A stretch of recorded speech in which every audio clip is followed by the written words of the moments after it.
LD on the beat.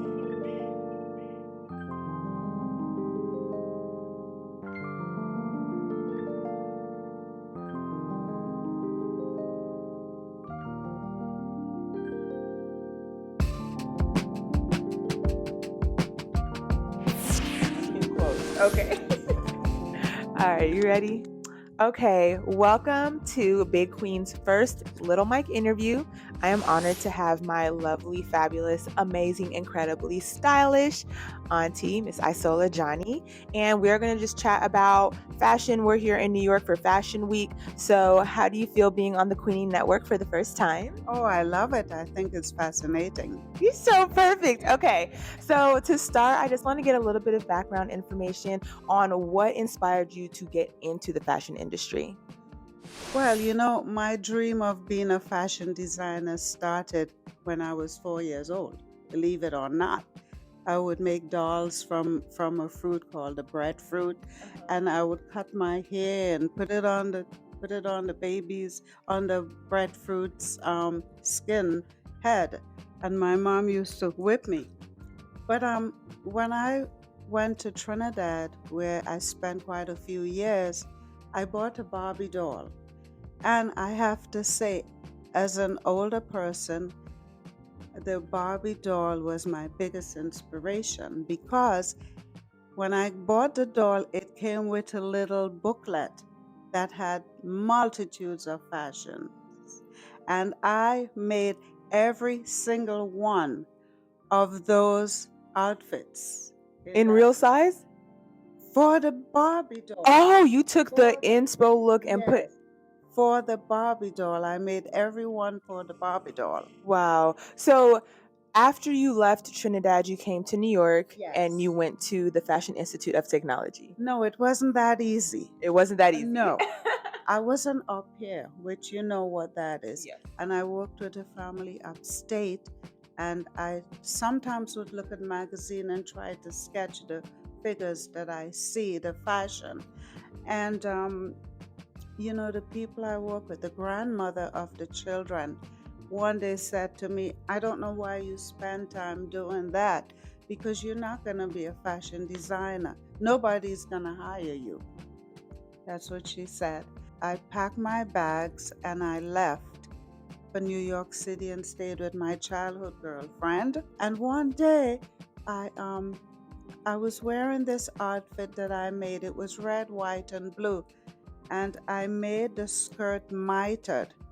And I was waiting at a bus stop for a bus. And this guy got off the bus and asked me about my outfit. And I said I made it myself. And he said, What? He said, You're very talented.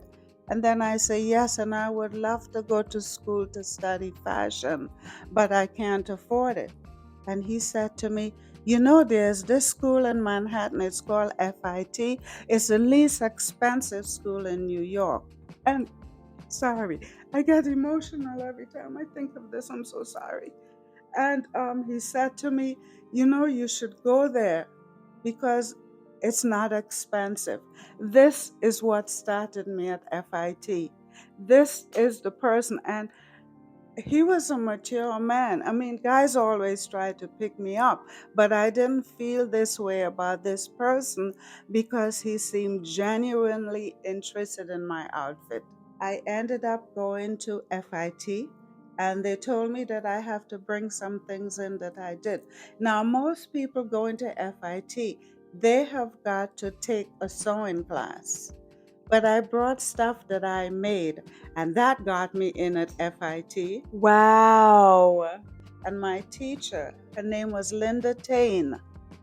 She was wonderful to me. She gave me a hard time. And I thank Linda Tain because she criticized me. And for me, I feel like in my career, criticism was always an institute for learning. Total, how many years have you been in the fashion industry? A total of almost 35 years. So I remember being young, going into the department stores and looking and being like, "Oh, this is from the company that my aunt works with." Yes, So yes. how did So, you yeah, Zoom okay, Zoom. How so did you get there? let's talk about how I got there and my experience there because Okay. this is the company that I worked for 21 years. How did I get to Zamzam? I was working at Cactus already, and then I saw went. When you graduate, you can go to the job bank at FIT where there's all the job And they listing. have like placement. They help you Yes, get in. and I Okay. saw this listing here for a job as a Mhm. draper. This is a draper, which means you're You get the taking fabric. muslin and draping the pattern on a mannequin, Uh-huh. right? So you're called a draper. Okay, so you're just dealing with like fabric Yes, basically. but well, back then they call it assistant designer, right? Okay. That was what they call it, assistant designer. Later on, it turned to be a draper. Okay. But so I was an assistant designer slash draper. Oh. So yes, Is fashion, I love fashion. yeah, I think looking good makes you feel good. And I like absolutely. the creative side of it. What do you love about fashion? I love the creative side about it. That's Uh-huh. the main thing. I Yes. love the creative side because up to now, whenever I watch the Academy Award, they're wearing dresses that cost thousands of dollars. And I would revamp that dress that is going to be affordable in the regular market, Uh-huh. That's in the the retail market. right, because everyone can't get The dress the is for dress. $10,000, Exactly. and I can make that same dress and sell it. It would retail at Macy's or Lord and Taylor's for the most Right. $200. Right. My passion is formal dresses because that was my big love. And although I'm no longer doing it, I still keep up watching everything that has to do with fashion Yes. and redesigning those dresses in my head. So Yes. all those fabulous dresses on all the award shows, they're in my head Like a Rolodex. like a Rolodex. But Rolodex is too old. Is But there no that's word? no, everything's on your phone now. Yes, of course.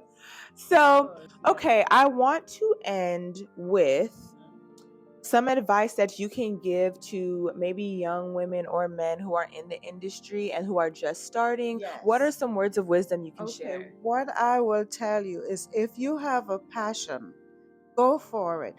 Don't let anyone tell you you can't do it because of A, B, C, D.